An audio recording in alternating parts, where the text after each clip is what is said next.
Welcome, friends. It's nighttime here, and I'm excited to get this video off to you before I head to bed. Garland Doty Murphy was a doctor in Arkansas who interacted with and treated the Duggars along with other members of the IBLP. Over the summer, I saw his name come up in the Duggar Snark Reddit group, and it led me to do some snooping around about his connections in the IBLP. Because it turns out Dr. Murphy's youngest daughter, Mary Murphy, created an entire blog dedicated to talking about her family and exposing the truth that her father SM'd her while she was growing up. This is especially relevant to the Duggar family because Jim Bob allegedly used Dr. Murphy for counsel when the Duggars were dealing with their first SM crisis with Josh. It's disturbing and repetitive in nature, to say the least, and Doty was considered a trusted leader in the IBLP and ATI. The Duggars seem to be absolutely surrounded by men who treat women and girls inappropriately. Mary Murphy's blog is called Out of the Shadows. I will have it linked below this video. Mary alleges that as a mandated reporter, Doty also used his place as a medical professional to cover up, quote-unquote, many crimes. Mary has been ostracized by her family. As of this time, no other siblings have come out publicly to confirm the abuse. And Mary's blog makes it clear her mother chose the church and Dr. Murphy over continuing a relationship with her daughter. On June 18, 2020, Mary wrote an open letter to her mom and published it on her blog. I will read it here now. Dear Mom, the last time I contacted you was in 2009, when I called to personally invite you to my bridal showers. I will never forget the formidable response to my phone call. Dad showed up at my work to ask why, to express his disappointment, and most importantly, to tell me that all contact with you must go through him in the future. Well, it's been 11 years. I've complied with that order all these years, aside from some simple and benign cards for your birthday or Mother's Day. At first, I complied out of my fear of Dad. Later, I complied because after almost 26 years under that roof, I remember how life works within those four walls. I don't want to make your life harder. That being said, based on my own experiences and observations, I know my writing this letter poses a risk. I don't take this risk lightly. I choose this venue because making my letter public alleviates some risk as well as removes any potential secrecy. Secrets are powerful and poisonous. I also chose this venue because this letter cannot be torn up, burned, trashed, or otherwise hidden from you. Eventually, maybe, someone will tell you about it, and maybe you will decide to read it. I hope you do. The choice to read or not read this letter is your decision to make. In the last 11 years, in one short window of 9 months, I saw the back of your head across the church at Mama's funeral. I saw you out the window walking across the parking lot at Mercy Hospital, and then we saw each other briefly a few times at the hospital in Little Rock. Seeing you out the window at Mercy Hospital prompted me to contemplate what I needed and wanted to say to you if I had the opportunity. I know I hurt you in the spring of 2008. I'm very sorry. You hurt me too, and I forgive you. I have suffered for 12 years carrying the weight of a family secret about your suicide attempt. Accepting it is my burden to carry because I'm glad you're alive. I'm grateful you're alive. I spoke up because it was time for both of us to be free of this suffocating secret. It's also time for you to know how many people care about you. There's so much brokenness in this world, Mom. It's okay to be broken. It's okay to not be perfect. I now go by Mary because as a beautiful fragrance is released when mirth is crushed and broken, I want my broken life to be a living fragrance of God's grace and love. For years now, I've recognized you didn't receive the outside help you so desperately needed in the days and months following that suicide attempt. I'm so very sorry. I didn't have the knowledge or understanding to help you then, nor could I see beyond my own fight to survive. However, that was 12 years ago. I know more now, and I will not stay silent any longer. There's help available to you. Many people will happily help you, and I will help you from afar. Whether it's counseling, therapy, or another place to live, help is out here, waiting to help you when and if you ever want it. You matter.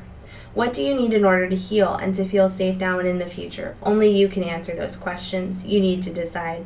I know how impossible that sounds. I will never forget the tangible realities of just how impossible that statement feels and sounds and looks. Yet I'm writing to you from the other side. It's 100% possible. I'm free, Mom. I'm happy, healthy, and safe. There's a huge world out here, and it's not as scary as I thought. The journey to heal and be free is terrifying and painful, to be honest, and it's completely worth the hard work. Truth brings freedom. Truth. That's why I called the police 2 years ago and provided details I had never dared to breathe aloud. It was the most freeing decision. Shame and secrets, not my own, finally lifted off my heart and shoulders. There's much I don't understand about the past. These questions in my heart and mind only grew after I became a mom. I'm not saying these things to add pressure or shame to your load. I'm not asking for explanations or apologies. I don't need a response. I'm acknowledging that I don't understand and you hurt me a great deal. I forgive you. I pray for you to feel love, authentic, no strings attached love. God doesn't attach strings, and He is a good, kind, and gentle Father who doesn't demand or want anyone to try to earn His love.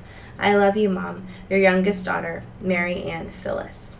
So sadly, Mary is dealing with a family who is still involved in the church, and a mother who is unwilling or unable to leave. Garland Doty Murphy died on November 5th, 2021. What I'm about to read to you regarding his life story comes directly from his obituary, likely compiled by his wife and family. Born in El Dorado, Arkansas on December 11, 1941, to Garland and Wilma Murphy, valedictorian of El Dorado High School class of 1959, graduate of Rice University in Houston, Texas, University of Medical School graduate in 1967, followed by 3 years of pediatric specialty training. Although he spent all his growing up years involved in church with his parents, it wasn't until his first year at Rice that a fellow student shared a campus crusade tract with him saying, "Perhaps you can use this to share Christ with others." Little did they know this was to be the aha moment needed in his personal relationship with Christ. He knew all the facts, but had never acted personally on them. That very night, out under the stars, he declared his trust in Christ alone for his salvation. In the intensity of medical school, Doty found an outlet. He taught himself to play Moonlit Sonata by Beethoven. He found the piano music in his grandmother's piano bench, written in 6 sharps. Doty's involvement included starting a young life club at Central High School, Little Rock. His friend Hal actually introduced Doty to Phyllis Wilkinson, a junior nursing student at Baptist Hospital in Little Rock, and performed their wedding on December 17, 1966. Doty served in the U.S. Public Health Service in epidemiology for 2 years, then a year as director of the Arkansas State Health Department in Little Rock. Going on to Mena, Arkansas, he joined Dr. Calvin Austin in his medical practice for 7 years. Here he taught a small Bible study, which grew into the founding of Grace Bible Church. What an adventure. Medical mission trips and counseling ministry filled his calendar. China, Haiti, several African countries, Russia, England, Guatemala, Mexico. 2 years in Moscow brought great joy to him as he directed and participated in the distribution of Bibles in the city and villages. So many had never seen a Bible. Doty combined all the best of medicine of yesteryear. House calls, patients coming to his house, answering the phone no matter what. 1 year at Christmas, his family had a second unlisted phone line installed just for family. Surprise, Doty was not even given the number. With openness to cutting edge and out-of-the-box medical research and practices, called to medicine, his focus was the whole person. Vegetable gardens and flower beds were a favorite. Being an only child himself, he never hesitated to celebrate each of his 6 children. And then it goes on to list all of his children and grandchildren whose names I will not repeat here, but Mary is also listed. However, it's under her name that she was given at birth, which is Ann Phyllis Murphy. The reason I wanted to share this information with you is because Mary Murphy has decided to speak out and do an interview with the Sojo Files. Most of you who watch my channel are likely familiar with the Sojo Files, but if you're not, you should check the link under this video, subscribe to Sojo Files' YouTube account, and watch the latest interview with Mary. Mary talks about her life growing up, her issues with the IBLP, which she calls a cult, and her interactions with the Duggars. She was in their house frequently. She's known them for over 30 years. She helped Michelle with the kids when they were babies. She describes herself as an older sibling to the older kids, like David, Jana, Jill.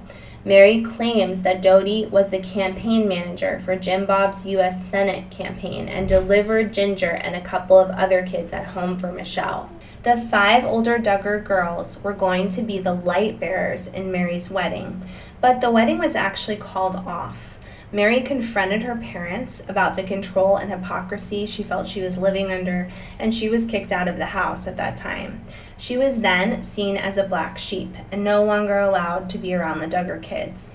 Mary makes the claim that the Duggars called Dr. Dodie Murphy and spoke with Mary's mom about the issues with Josh the morning before he was sent away to an IBLP training center after being caught SMing his sisters again. Mary divulges that Dr. Murphy was also chosen by Bill Gothard as a counselor or go-between to try to broker peace between himself and the women who were alleging SA and other inappropriate acts by Gothard and the IBLP. You guys have got to check out Mary's interview with Sojo Files. If you've already listened to it, let me know what you thought about the interview, and check out Mary's blog. I didn't hear Mary talk about the SM allegations on the Sojo File interview, and that's why I'm also giving you the link to her blog, where she does talk about those allegations in a video. So if you want to look at all of the relevant information about Dr. Murphy, you might have to check out both links, the Sojo Files and Mary's blog. I'm also excited because Mary states that a documentary is going to be coming out soon about Bill Gothard and his accusers. She claims that it will be coming out by the end of 2022 or the beginning of 2023. So check out her interview and her blog. Leave me a message below about what you think about Mary and Dodie. I think there's a lot more coming as we continue to go down this rabbit hole and more documentaries are made about the IBLP. I'm really looking forward to finding out as much as possible, and I'm keeping up with the Sojo Files to make sure that I'm aware of additional sources that come out. For all of you who have been asking, our little kitten is doing amazing, Sugar. I will try to put a short video of him up soon, and I'm having a wonderful week back at work. For the first time in a long time, my kids have been so excited and happy to see me when I get home because I'm not with them all day. So that's actually been a wonderful feeling, and I hope all of you are doing well. I hope to put out a couple more videos and talk to you guys soon. Bye.